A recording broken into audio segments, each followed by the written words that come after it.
Thanks, Nicole.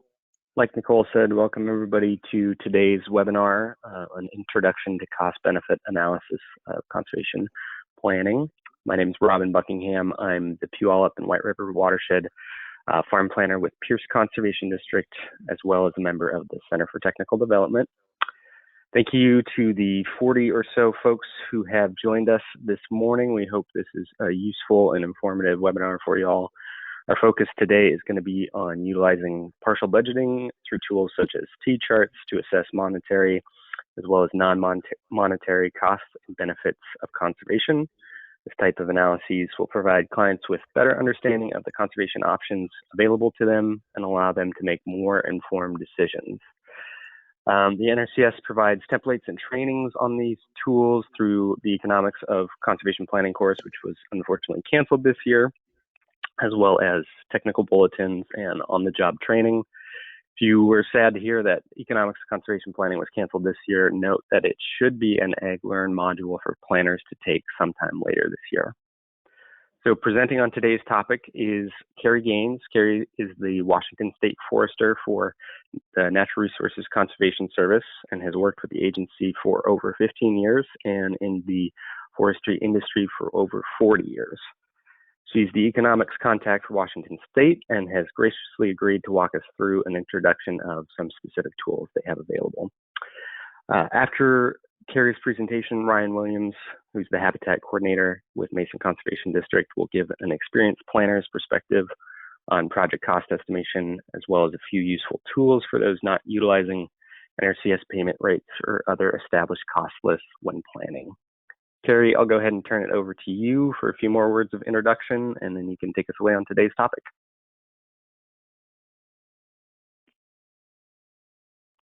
Okay, Carri, let's get you off mute and see if we can, I can see your video, your screen looks good. There you go. There you go, perfect, thank you. All right, so I'm Carri Gaines. I work for the Natural Resources Conservation Service. I'm the economics contact for Washington's NRCS, and most of my time spent as the state staff forester. So I'm going to go ahead and stop my video cam, but please ask questions throughout. We'll answer them as they come through, okay? So let's get going. So I want to start out by giving Hal Gordon, NRCS regional economist out of Portland, Oregon. I want to give him credit. He helped me with this presentation to make sure we hit the high points. And yeah, he's a great economist, and we can get him out here every once in a while. And he usually leads the Economics of Conservation Planning trainings, okay? Let's see if we can get this to move forward. There we go. So let's look. Economics and conservation planning, you guys might use different terminology. Maybe you call it farm planning or ranch planning, forest planning. We're all working in natural resources. Our core product are these plans, which provides the roadmap to solve natural resource problems on private lands. This discussion will be about the importance of including economic considerations in our conservation planning process and providing you guys some tools for you to use within that planning process. Well, let's see if we can, there we go. So,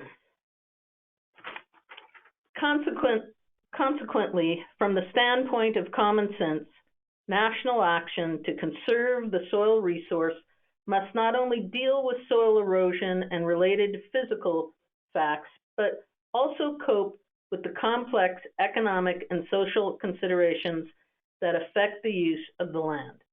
So this was a quote from Hugh Hammett Bennett, and if if those of you who have been around NRCS for a while know that he is our founding father for NRCS, or back then the Soil Conservation Service. So from his point, you do planning on the ground, not in the office, and you consider the human considerations as well as the technical considerations out there on the ground. So a key component in a successful implementation of these voluntary conservation programs is providing your producers or your clients with plans that are economically achievable. Solutions to natural resource problems are most enduring. They're most likely to succeed when co-joined with economic, social, and financial assistance that meets the needs of the people managing those natural resources. So they're most likely to succeed if the landowner, the client, can afford to do the work we're asking them to do. And much of that belongs to them. But we can also see the problems as they're coming down the road at us during our interviews and our discussions with the clients. Unfortunately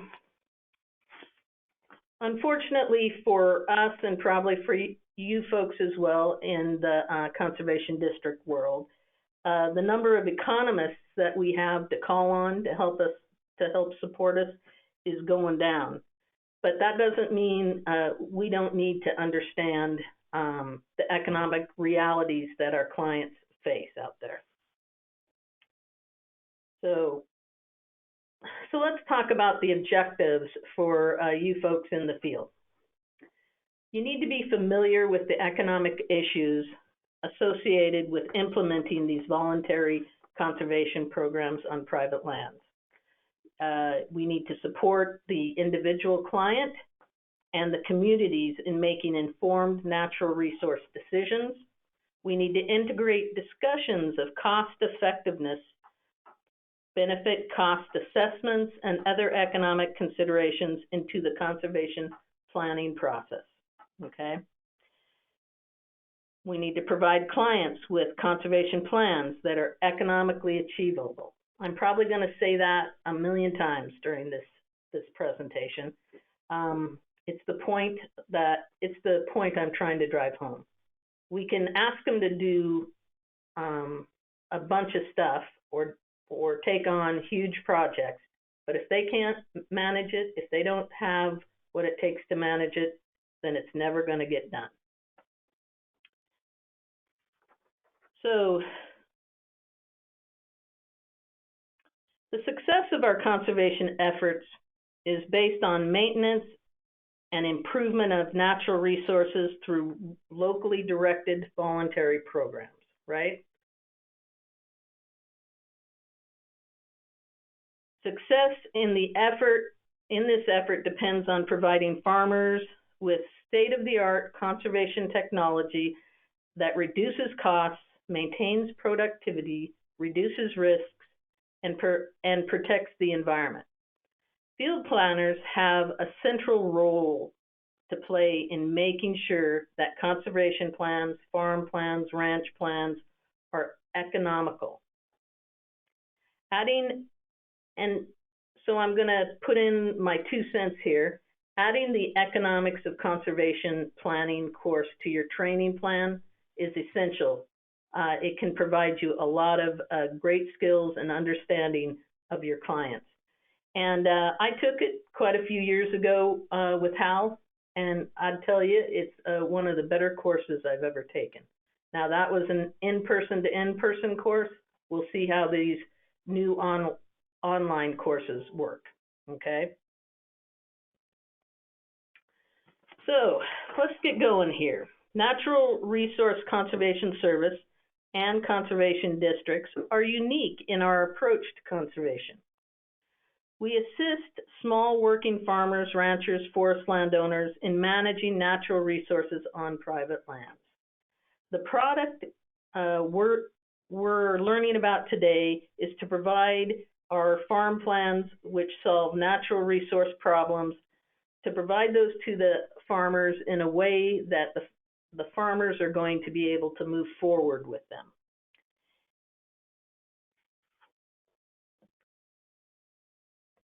So let's talk about the definition of economics. The allocation of scarce resources among competing uses. So what are some scarce resources? Give me some examples. And I know you're just doing it on your chat, but go ahead and give Robin and Nicole something to do out there.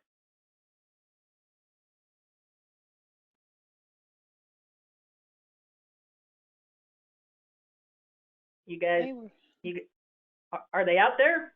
They are out there. They're putting a few responses forward. All right. So we've got, do you want me to list off some of these for you, Carri? Yeah, give me the first 3 or 4. Okay, we've got things such as money, time, phosphorus, native vegetation, food, clean water, clean air, funding, producer time, water quality, water quantity, time again. Yeah. Okay, we're seeing time, right? A lot. So what are some of the competing uses for those same things? Let's take time. I mean, that's the big thing, right? There's a bunch of competing uses for a farmer, rancher, forest landowner's time. So the economics is taking a look at that time allocation, right? If it's water quality or water in general, what are the competing uses for that water? Is it for the crops, the livestock? Maybe it's for the homestead. You know, there are a lot of competing demands on all the natural resources out there.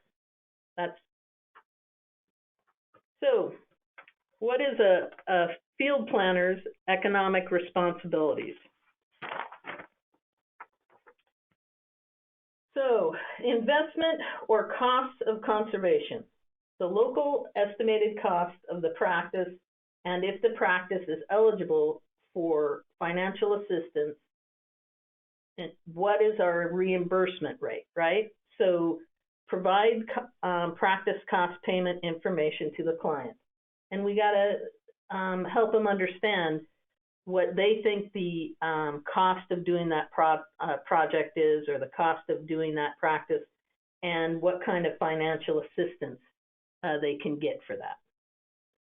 Benefits can occur in the future, or benefits can be immediate. Things like for future, the benefit of growing trees. So you thin, trees grow bigger, but that is down the line, right? So we need to account for the cost now and the benefits in the future. Just because an alternative is economical doesn't mean a producer will have the means to install the practice. We're going to make limited economic evaluations. Whether they can afford it or not, that's really up to them. We don't generally ask them that kind of information. You know, they either volunteer to give us some information, or we just tell them, do the economic evaluation, kind of lay out the data for them, okay? So economic includes their ability to make capital investments, including removing land in and out of production, providing skills, labor to install a practice, and management skills to keep the practice functioning over time. So if our clients don't volunteer, and I'm going to say this again, if our clients don't volunteer personal financial information, we're not asking them. We're just laying out the facts for them. So let's talk about the difference between financial analysis and economic analysis, okay? Is it profitable? Compare the benefits of the practice being installed and the costs of the project over time, over the life of the project, okay? The financial analysis, is it affordable, right? Compare benefits and costs over the period of the loan. So those are different things. we're going to do the economic analysis.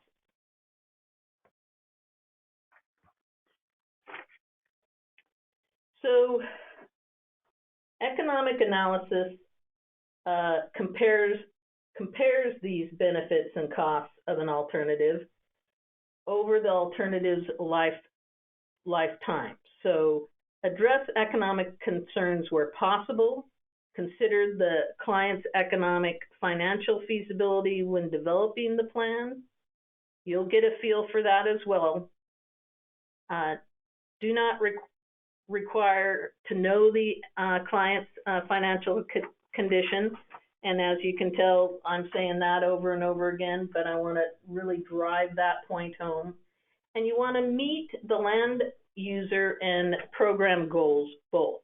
So meeting the land user's objectives and goals for their land, so the client's objectives and goals for their land, and the program goals. So this is where those two things meet. That's where we want to look at our economic analysis. So let's talk about the human element in natural resources, right?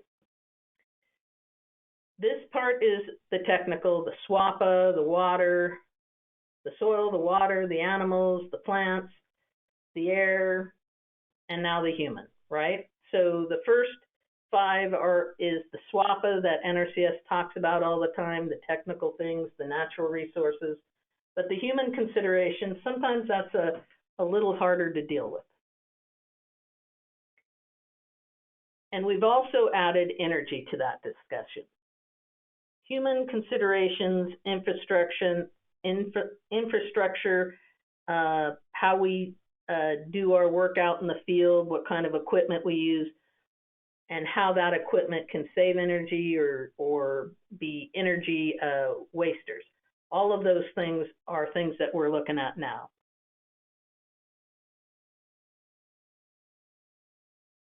So why do folks own farms, ranches, and forest land?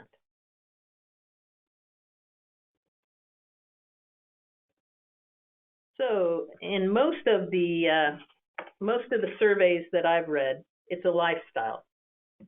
They don't think as farming as their occupation so much as their way of life. They do understand that it's a business and they need income.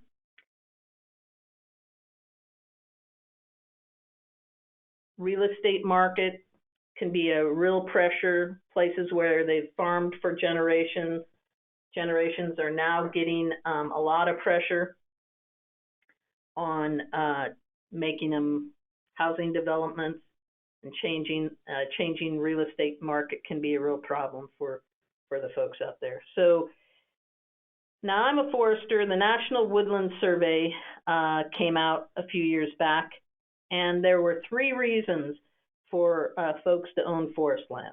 The top 3 reasons were having their home there, that's part of their lifestyle, having their home, having privacy, and the beauty of living in the forest.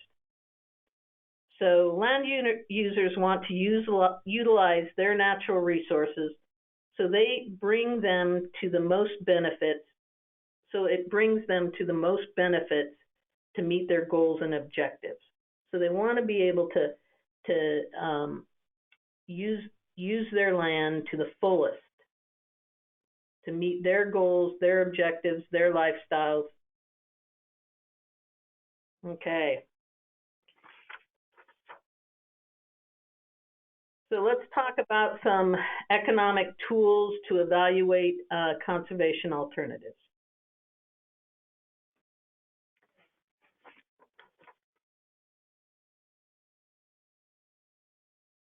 The need for conservation planning is based on the notion that something is currently or is expected to be at a condition that is less than desirable. And we're trying to improve that for the natural resource, okay? So we need to do an inventory. We get a benchmark condition out there. That's true for economics as well, right? We measure how successful we are by comparing the current benchmark condition to to the future with conservation condition of the resource improved and identifying the conservation impact, right? Okay, so we take what we have now in our inventory, we compare it to what we want it to be in the future. The decision maker will use their own values to decide the impacts, whether they're good or bad in regards to their meeting their own goals and objectives, okay? The T chart that we're going to look at, okay? So the impacts, their goals and objectives, how is this from the benchmark to the treatment going to affect them? So the T chart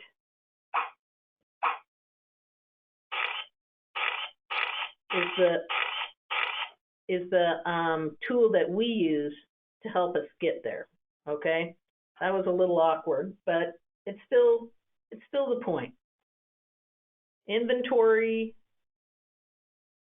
future condition, what are the impacts of getting there, and the decision maker's values will help us move forward, okay?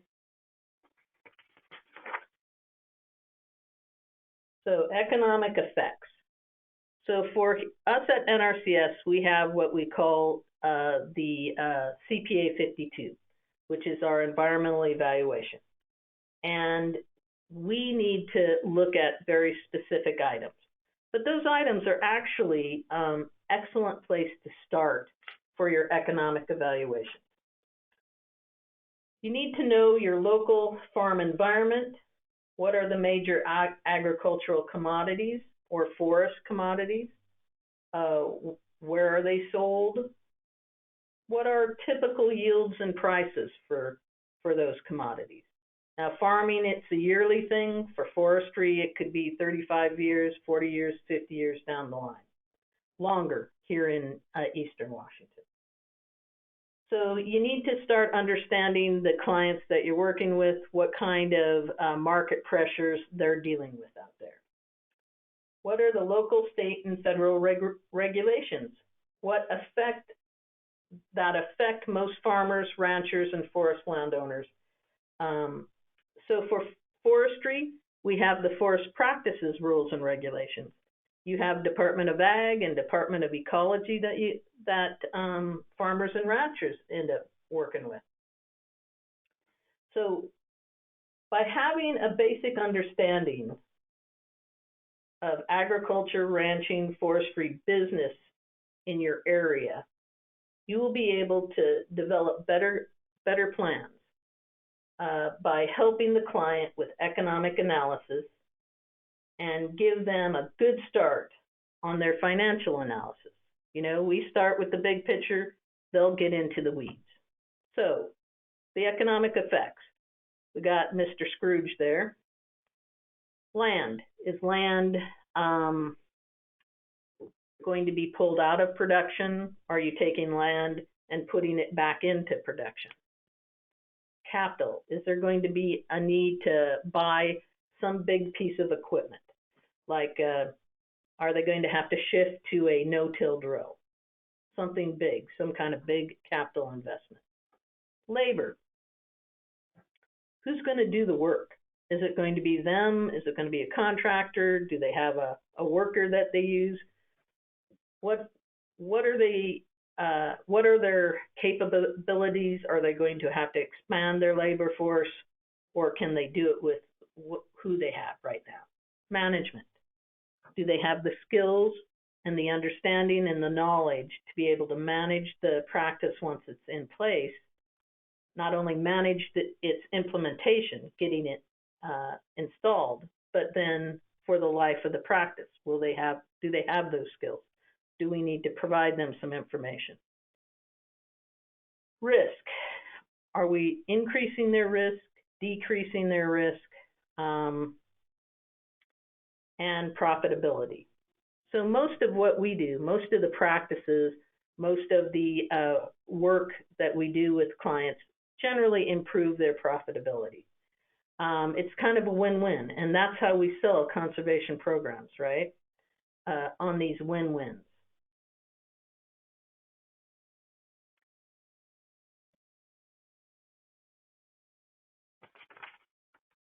So when we're doing an economic analysis, what changes? Instead of looking at all the farm, all that's there, it's much easier to just look at what we're changing in our analysis, okay? And we use a T-chart for that and a partial budgeting concept. Partial budgeting is a tool that systematically displays the benefits and costs of an alternative. Only the benefits and costs that are changed are considered, okay? It compares benefit and cost to determine if there is a change in net farm income or non-income benefits. It will simplify, by doing this partial budgeting and not having to look at the entire farm, it really simplifies the data collection. For example, you could look at the costs of installing the practice versus the beneficial effects of that practice, and then gathering information, rather than gathering information on the whole farm or the entire enterprise, just where the practice is installed. You're just gathering data right there. So the T-chart is a simple way to display the partial budgeting effects and providing information to the farmer, rancher, or forest landowner. Okay, so this is basically what the T-chart looks like. There are 3 levels that you can use in a T-chart. Level 1 is you put in qualitative statements about the benefits and costs of doing the project or doing the work you're thinking about doing, or they're thinking about doing, I should say. So you just kind of lay it out for them. Level 2 is you start adding some metrics, some units of measure, some installation costs. And level 3, you can do even further economic analysis and financial analysis. Now, I tend to leave level 3 to the landowner or the client and let them expand that analysis. They're the ones that are making the investment. They're the ones that are taking the risk with us. So I just tend to get to level 2, lay out the data for them, and then let them take it the next step. The planner only develops enough information for the client to make an informed decision. So as you're doing this, you just need to give them enough information that they can go off, work it out on their own, and make that informed decision. And it's important that if we get too detailed, the farmer or rancher may lose interest if too much or irrelevant information is provided. Okay? The T-chart can be developed on a scrap of paper or on these formal charts, or whatever the decision maker is comfortable with. You know, this is just a tool for you guys to use if it's helpful to you. Okay, so level 1, let's do it again. Level 1 is qualitative statements. Level 2, you add units of measurement, you add costs that we know about, financial assistance that we know about. Okay, level 3 is the economic, a little deeper economic and financial analysis. So let's take a stab at this. So we have the Rock and Raindrop Ranch, and they have a pasture. In pasture 1, they want to do a seeding, brush treatment, and some weed control. Okay, we start out, some positive effects: forage quality improvement, reduced erosion, water quality improvement, goose habitat improvement, and bird watching, increased forage. Those are the things that the positive parts that the landowner can see would happen if he did some pasture seeding, got rid of some of the brush, and did some weed control. So the goose habitat could also cause some trespass. They got to pay for brush control, they got to pay for reseeding, and then that weed control, that goes on every year. So we can start adding some additional data. We know that 50% increase in desired forage species, you're going to get fatter cows. You could reduce erosion by 2 tons per acre. You know, if the cows had really beat up that pasture, maybe you're getting some erosion off of it. Water quality improvements. Harder to put a dollar value, but if it's not eroding off into the creek, you're going to improve your water quality there. Goose habitat improves bird watching. That's more of a personal value. And then forage increases. The more if they can get more forage, at least 3 animal unit months per year, times $12 per animal unit month, they can increase their bottom line by $36 per acre per year. So on the brush control, they know that they're going to have to spend about $50 for the acre after cost share, say, as part of the site prep to reseed. They also know that the reseeding cost is going to be around $65 an acre. So their total cost to install this practice right up front is going to be about $15 an acre. So the weed control then is something they're going to have to do every year, and it's going to be at least $15 per acre per year. Okay? In your conversation with them, you can establish a lot of these dollars. If you want to go to the next step and help them start their economic analysis, you can do a little bit of that. So there's always a cost to money, right? So if you're going to amortize the cost of installation over the 10 years of that pasture life, at 7% interest for 10 years, you have a factor here, and I'm going to tell you where to find that factor. You're going to have a factor of 0.142 times $115. That means it's going to cost about $16.33 a year per acre. Okay, so the annual installation cost is $16.33. The weed control every year is $15. That's a total of $31.33 per acre per year. You compare those two items, you know that you're making about $4.66. About $4.66 per year more if you do your pasture seeding. So that tends to take it a little further than I normally would take it out in the field, but some of you might feel comfortable doing that, especially if you really know the economics of your area. So here, this is a table we have, an amortization table that we have on our economics page in the national website, the National Economics website. Okay, you can go into that website and we can do a demonstration on how to get there. And here's the 7% interest rate.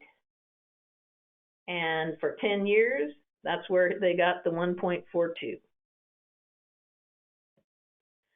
There's also a really good technical note in there that helps you understand these T-charts a little better and helps you move through the process a little easier, okay? We also have these conservation effects that are built for almost all the practices. And as I can see, that keeps changing back to purple. This is instead of white, and I apologize for that. I don't know why it keeps changing back. But at any rate, you can pull these out. They help you start the process of doing the T-chart, gives you some qualitative statements that you can grab from and put into your T-chart. and you can do it on a practice by practice basis and then put all of them together. And here's the website, a quick way to get to these conservation practice effects documents. And these guys are pretty easy to use. They're built the same way for all the practices. They have SWAPA on the left talking about how this particular practice will affect each of the resource concerns. Sometimes a practice won't affect one of the resource concerns at all, and it really expands on the human part of it.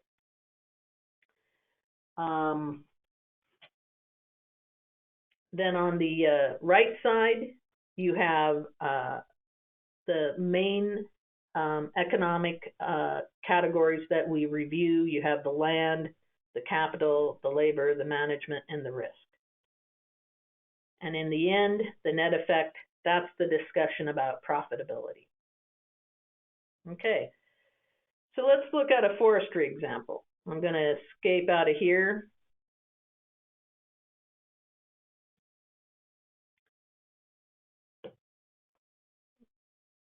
So hopefully everybody can see that. This is for tree and shrub site prep. And I chose this one because I've spent the last couple weeks talking to people on why their plantations fail. And often it fails because they didn't put any effort or time into site preparation. So say we have a small planting, we take a look at this, and I went through and I dropped out the items that definitely aren't of interest on the particular project that you're working on, so you can delete them. I just shaded them out here. I wanted to talk to them about the different items that are important and why they should do site prep before they plant, okay? So let's go on to my next page.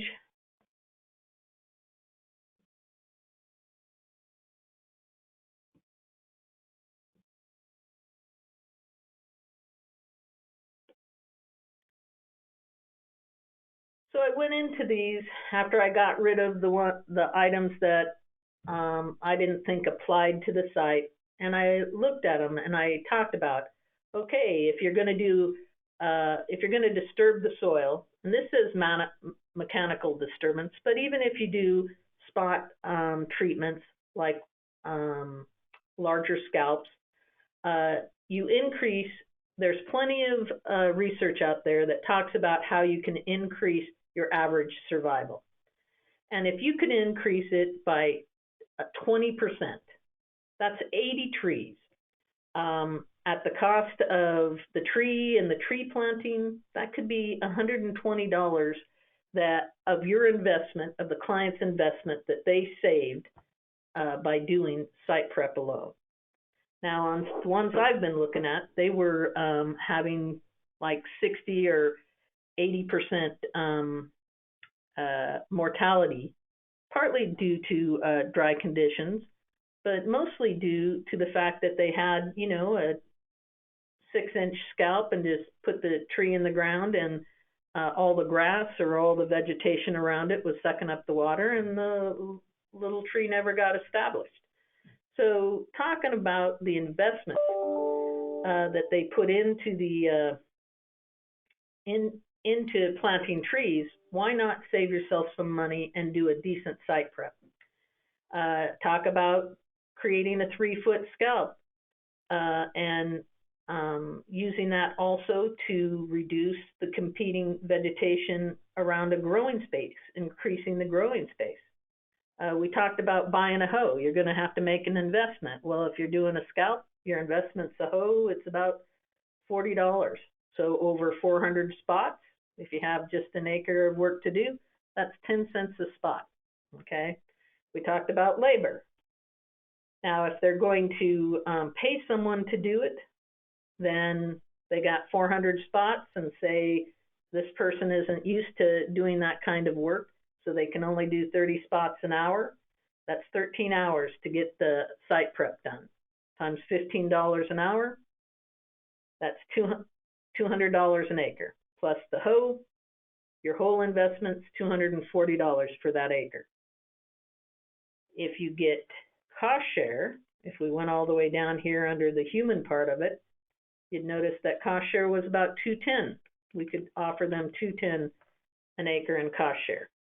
Okay, so $210, it's basically your whole investment. If you get cost share on that treatment, would be about $30 an acre.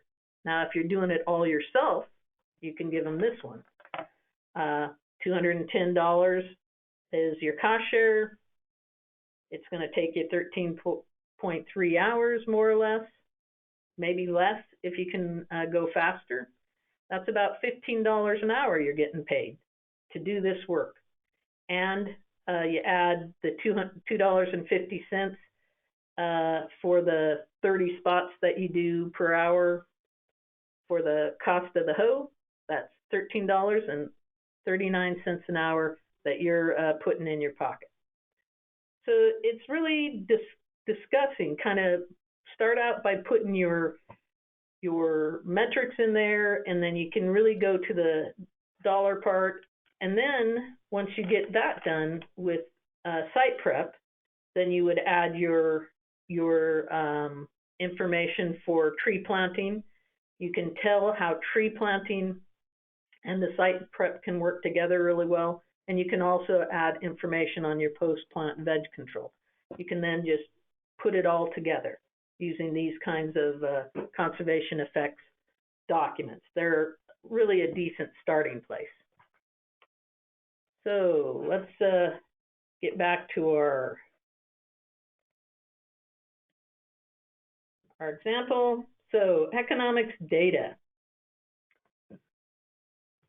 Only use economic data that is useful to the farmer and the rancher. You know, if you get too much extraneous stuff in there, they tend to lose interest, get confused. Just keep it simple and keep it direct to whatever they're doing. It is more important to know where to get the data than to have the data right then and there.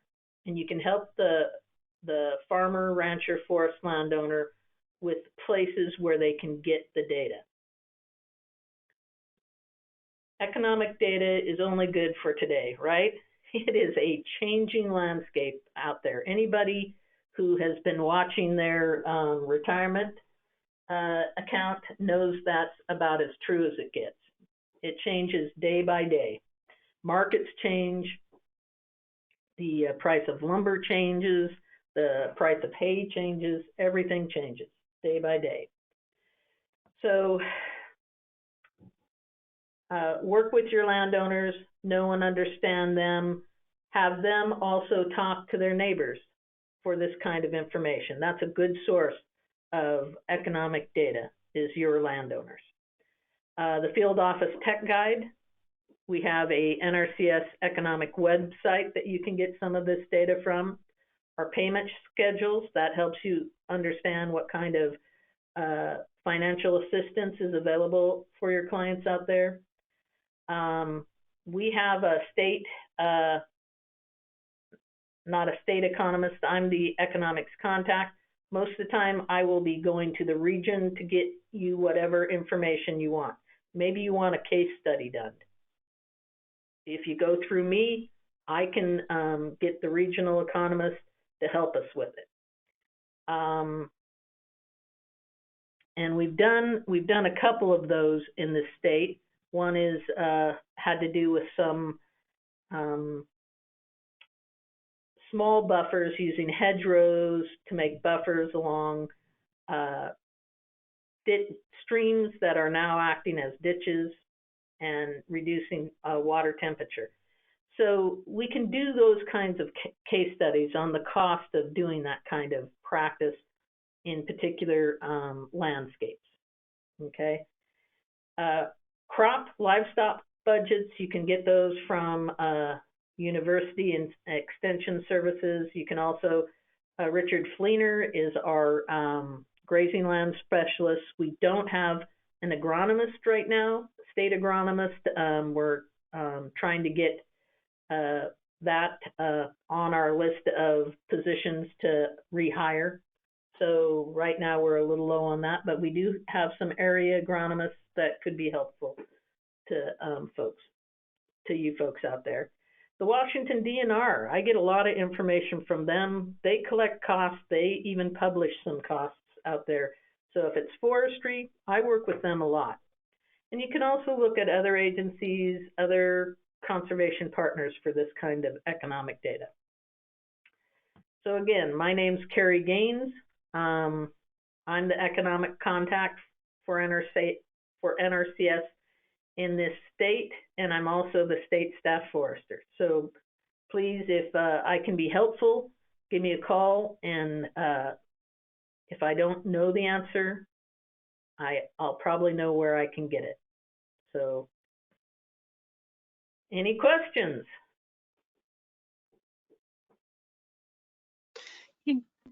Just Thank a you. reminder. Oh, go ahead, Nicole. I was going to say, just a reminder for folks before Robin comes in here, just please type those questions into the questions box, or if you raise your hand, I can unmute you and you can ask your question direct. So I'll turn it back over to you, Robin. Sure. I think we had a couple questions in the chat box about the links to the resources and materials in your slides, Carri. So we will be sure to get those posted up with this video on the CTD website. Now, do you want me to do a quick demonstration on where to find it right now? Sure, why not? While folks are thinking about questions for you, that's probably a good use of time.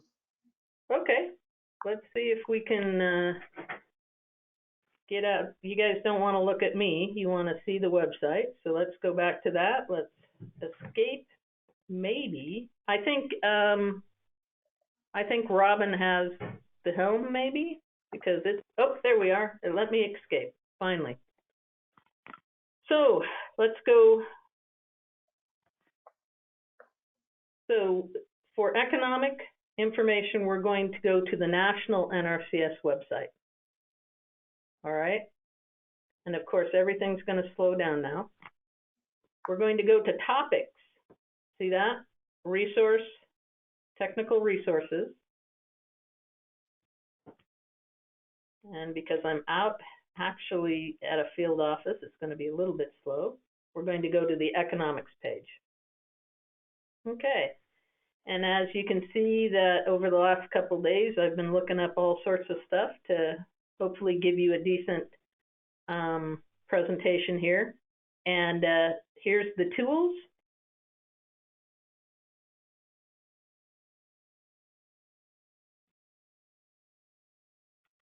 And here's some of the tools that you can use on this. Now,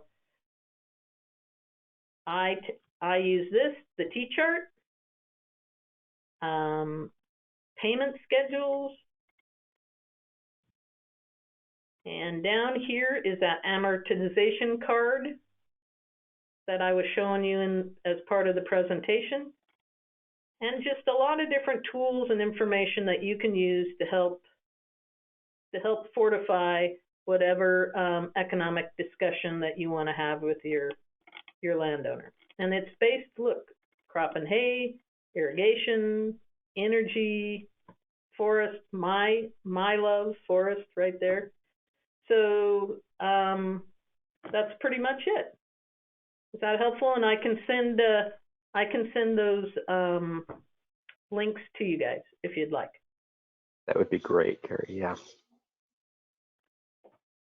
So what else can we talk about?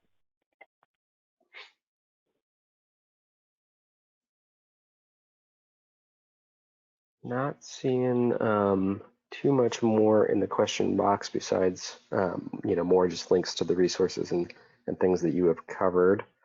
Encourage folks to put any questions they have in there in the next couple minutes, or we'll transition over to Ryan's presentation.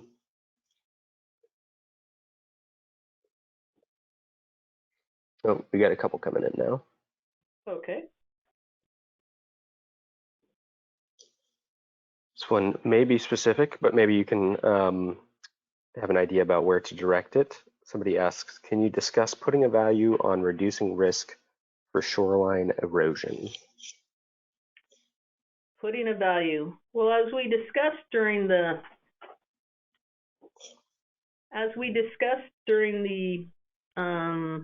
presentation, sometimes it's a qualitative statement, but I'd say a risk in shoreline type issues is also a regulatory issue. So the cost of dealing with regulation is a very real cost. So you might look at it from that perspective. Is that helpful? Yeah, and I think maybe another way would be, just the alternatives of building a bulkhead and all the material and construction that would require versus soft shore armoring, and yeah. So I think there's a variety of different ways you could maybe put a value to some of those costs. Most definitely, and you can in our cost list, we probably even have some of those at least government cost per unit, our government estimate of cost per unit. Now, as conservation districts, do you keep kind of an government estimate of different types of practices or activities? We do for some activities and some materials, but how comprehensive it is, I don't know that it would fit in this situation. Well, our payment schedules for all of our different practices will have a cost per unit that would be available as well. Yeah. Okay. I've got another question coming in here about some of the specific monetary estimates you were using in either the pasture example or the forest example. I'm not sure. But the question is, how are we getting those solid numbers? So I used on the forestry example, I used like how many I can do per acre, like how many big scalps I could do per acre in my youth, and how many I could probably do at age 61, right? That's going to be different. So if you as a planner know that you can do something 50 times in an hour, your landowner may not be used to doing that and may not, how can I put it, be in the same shape you are. So you take your estimate of what you can do and you can draw it down. But the real dollars, like some of the dollars I got, came out of our government estimates and our cost share dollars. And that's where I normally start with NRCS and NRCS type projects. I would also encourage you that if you know the cost of something out there, it might be different than what we estimate at NRCS. And the longer you're in an area, the more likely you understand the cost of getting something done. So I know for forestry, that's my best example I can give you. I know that out on the coast, I can get a cheaper price for thinning out closer to the coast because it's going to stay open all summer long, right? Whereas inland, it costs more because half the summer they're shut down because of fire. So, and I also know in Western Washington, I have lots of contractors right there out of Chehalis. Here in Eastern Washington, we don't have as many contractors, so the price goes up. So I know I can get thinning done for less than $200 in Western Washington, out on the coast, and this is a couple years old. And over here in Eastern Washington, I know it's going to cost me between $300 and $400. So you can make estimates like that. And I would be talking to the landowner.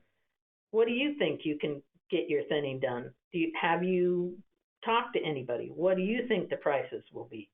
And they might already know, and they might throw out a number, like a real general number, a ballpark number. And that's really what you're doing here, is a ballpark number.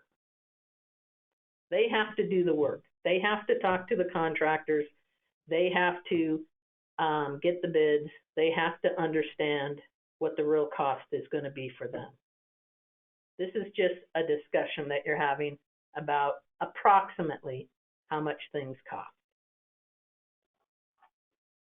Is that, did we cover it?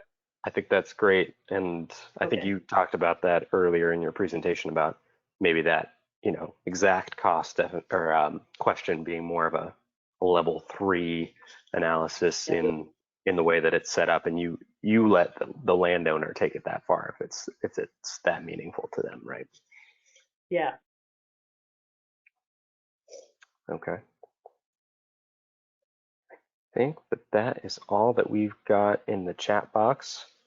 Okay, now do I stay on for a discussion later? I think that's all we had lined up for you, Carrie. You're welcome to stay on and watch Ryan's presentation and field any questions that may come up, or if there are any others that are directed to you, I can follow up with you afterwards. I'll stay on and see what I can learn from Ryan as well. Excellent. All right. Well, with that, I think I will let Ryan Williams take control here and lead a little discussion on cost estimation from a CD perspective when you're not using maybe NRCS payment rates or other cost lists. So Ryan, take it away. Howdy. So can you guys see my screen? It's got an equip cost component up there. I can see it, yeah. Okay, good. So yeah, I'm Ryan Williams with Mason Conservation District. My work is really focused on riparian and in-stream habitat projects. So I have a real more targeted, I guess, maybe more like Carrie does as well, targeted on certain aspects. And we also tend to take things to a little bit deeper level of analysis, because sometimes we're actually going to be the person seeking contractors, and so it's important for us to have a really good understanding of what it's going to cost. So I just want to talk a little bit about some of the resources I use to look up costs and to do some estimation. And as Carrie said, our estimations are just that, estimations, a good ballpark. Sometimes you get surprised on contractor quotes or bids, but it's always good when you're talking about trying to find funding or look at the cost benefit of a project. So really the first thing I want to show you is this WSDOT, Wash Department of Transportation they keep a record of all their past bids they've received for different elements. And so this page has, it's got basically lets you do a date range. It lets you sort by area. So on the right side, you can see you can go statewide. You can go very specific areas according to how they orient the state. They have all their different regions. But it lets you go in and it'll give you examples of bids that were received from contractors on their projects. So they order it by they have various definitions of their contractor side of things. I usually just kind of hit all selections because you don't know necessarily, not too familiar with what they call things all the time. But you can just basically generate a report that spits out, okay, the last 2 years, what were the bids that were received on things like, so right here I saw like relocating a farm gate, that kind of work. Soil decompaction, you can see they're looking at $10 a I think that's square yard. So you can go through here and you can try to find something that looks close and look at it. Looks like they only received 2 bids, but they had a couple range. So you do the high one, the low one. You can kind of think about that. If you organize it by your location, you can also see that where it might be more local costs, kind of that difference between are there a lot of contractors? Are the seasons different? That kind of thing that Carrie was discussing.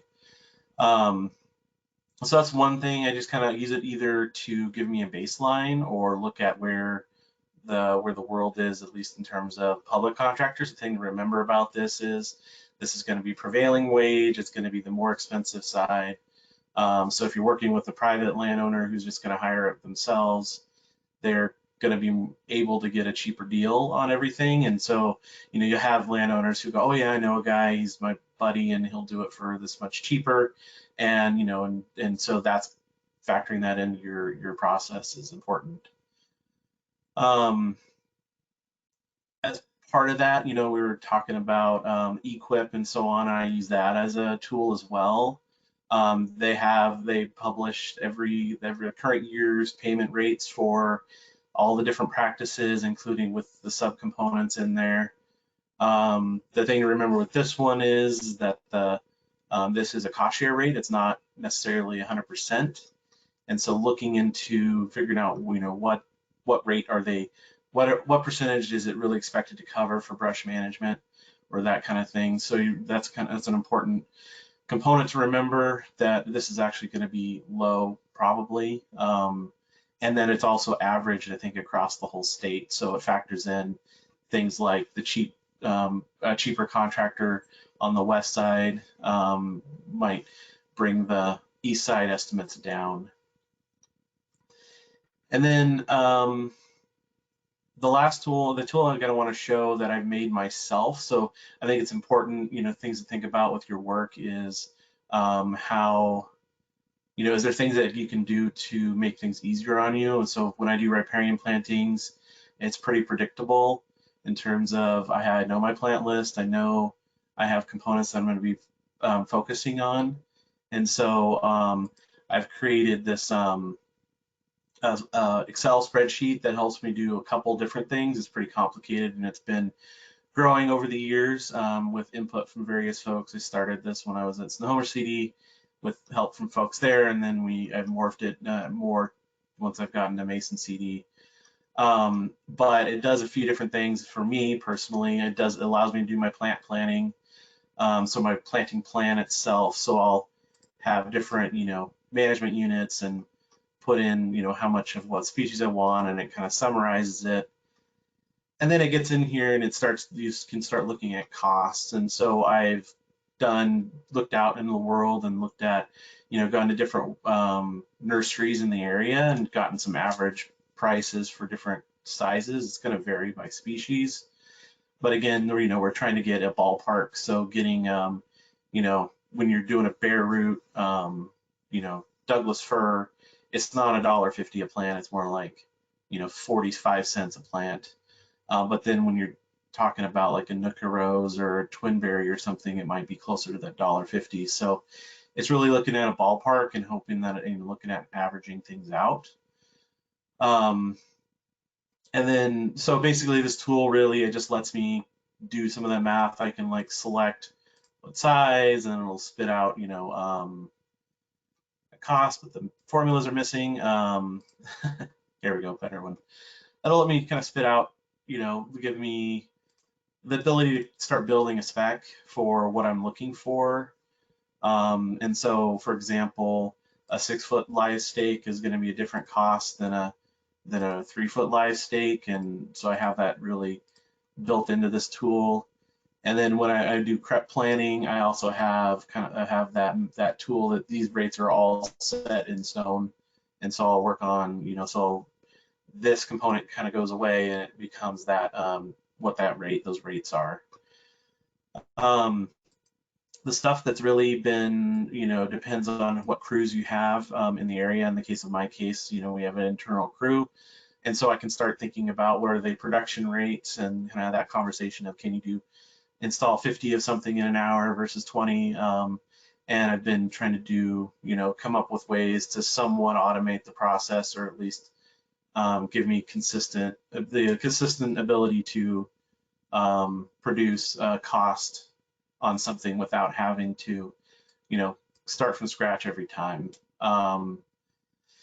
So I think, my recommendation is really when you're looking at doing, when you're starting, when you're starting to do things that are kind of similar. So say you're doing heavy use areas, trying to cost estimate those.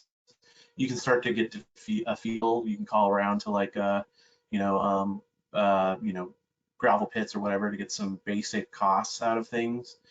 And then you can really start scaling it based on designs.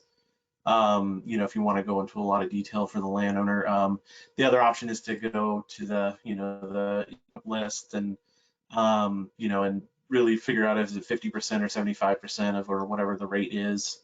For a compost facility, you could use this as a basis for your estimate, but these are really come down to these are they're going to be paid out of NRCS cost share programs and not necessarily what it will actually cost.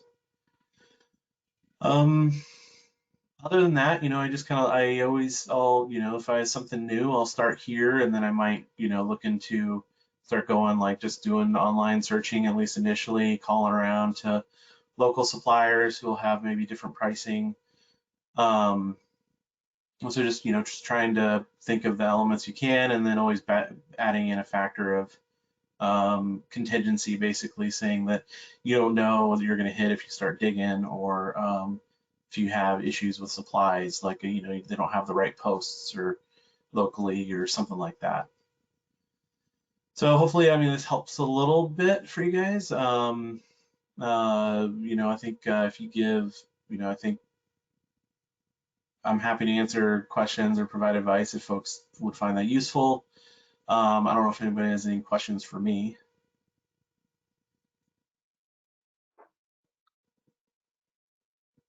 Thanks, Ryan. Appreciate it. I'm wondering for your, while folks are maybe entering questions into the chat box. Oh, actually, we do have one. I'll get to that one first. When it comes to heavy use areas and sacrifice areas, there are commercial companies that can provide estimates. I guess more of a comment there from Snohomish CD on some other resources for finding costs on specific practices. Yeah, and if you have contractors that do that work in your area, that's definitely the kind of a place to go, because those are going to be what the bids will end up being. Our area doesn't really have these contractors, so we have to do a lot of the work ourselves. So, it just depends on what your industry looks like in your area. And I will say something that we've done down at Pierce Conservation District is just keep a running tally of those projects that we've done in the past and use that to average out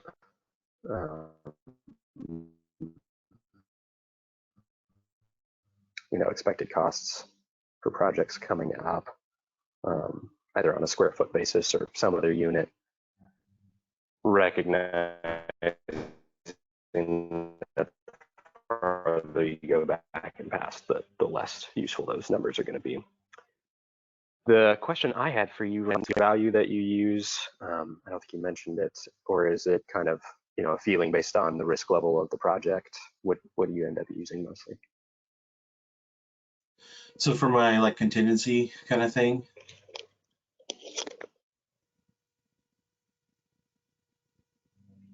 Yeah, sorry, my audio just got out there. So yeah, for contingency, really depends on what the size of something you're trying to do. So say you have your heavy use area, maybe it's 10 or 15%, but if you're doing a big construction project, it might be as high as a 30%. Or just your uncertainty of what you're going to find once you start digging. So, a contained area that you're really not gonna, it's something they're just digging out an existing paddock that they need to upgrade. They're probably not going to find, they might find some chunks of concrete or something, but you're not going to hit something crazy. Then I wouldn't go too overboard on it. It really comes down to your confidence and your price estimates, and then what the risk is so what happens if the project goes over budget to the landowner, right? How much does that potentially affect them, their position or whatever, their financial position? So, is it a $10,000 project, and if it's a couple $100 over, is that catastrophic or not. I think that's part of the question. So, so I'll try to estimate a little high so that the landowners can try to realize savings and realize that they're not, so they're not as surprised as they're not surprised if it goes way over budget and all of a sudden they're banking on it costing a lot less.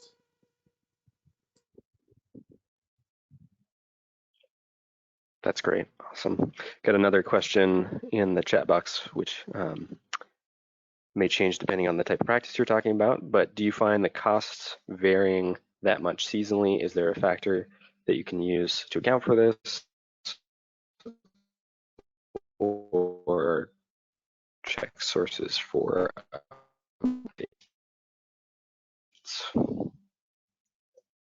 So I lost the second half of the question, but I'm guessing just cost changes based on season for projects. Yeah, so cost changes, I think, and so my experience at least is really around, construction kind of things, big construction projects, and it really, some of it depends on like the state of funding out there. The amount of projects in your area can really affect your price. So if say a contractor is hurting for work, they're looking for work, they will bid low because they want the job to keep busy, keep the income coming in. But if they're flush, they're fine, they're going to bid high just to, yeah, we'll do it if you pay me enough.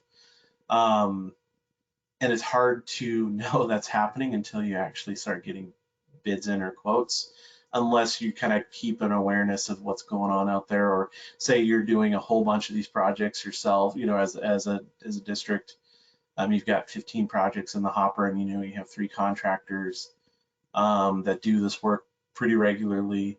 You may find you're struggling, or you may have a higher cost that year versus the following year. Those same three contractors may not have a bunch of jobs.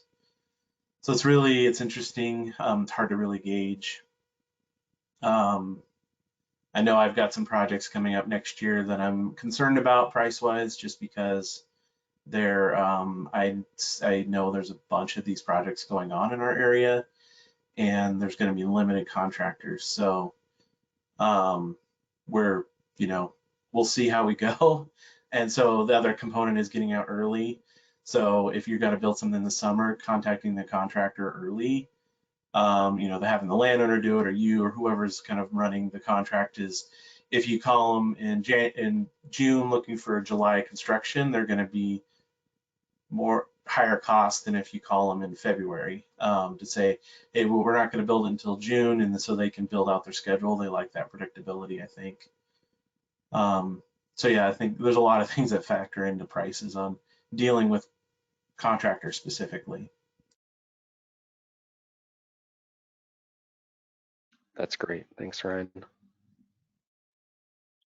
Not seeing any other questions in the comment box right now. Give folks just another minute or two if they've got any thoughts. Otherwise, I want to thank both you and Carrie for great presentations today. And then maybe Nicole, since it doesn't look like we have much in the way of additional questions coming in, can we talk a little bit about where this will be posted if folks want to come back and refresh their memory or see any of the resources that were mentioned here? You bet. Yeah, thank you everybody once again for attending today. Thank you very much, Robin, for moderating and putting this together. Greatly appreciated. So yeah, folks, I'm just going to give you a really quick tutorial view on where you can find this information. Give me 1 second here. Okay. So you should be able to see my screen here. I've got up the CTD webpage. This is our home page. If you go to the training tab and you go under events, number one, you'll be able to see, we should have hopefully posted up here soon all the presentations from Wade, but when you scroll down, go to webinars and web training, and you'll be able to see the webinar title from today. And after this presentation is done, you'll see a recording of the webinar, presentations of slides, and I'm also going to include the links that were shared today. So you'll be able to see those up here soon as well. So this is where you'll be able to see that recording of the webinar, share it with others, review it again, and or find all the resources that were discussed today. So just give me a day or so, and those should all be listed up. And with that, once again, thank you, Carrie and Ryan, for both attending today and presenting some great information. Thank you, Robin, so much for creating this and moderating it. And thank you to all our attendees for coming today and sharing this information. If you want to hear any other webinars, please don't hesitate to contact CTD. We're always willing and interested in hearing about what you want to see, any other information. You can see up there both our website and info@wactd.org, which would be the best contact to give us any feedback that you've got. So once again, thank you everybody, and we'll see you at our next webinar. Stay tuned for what that will be. You can check in on the webpage I just showed you on the CTD under training for our upcoming webinar schedule. Thank you so much.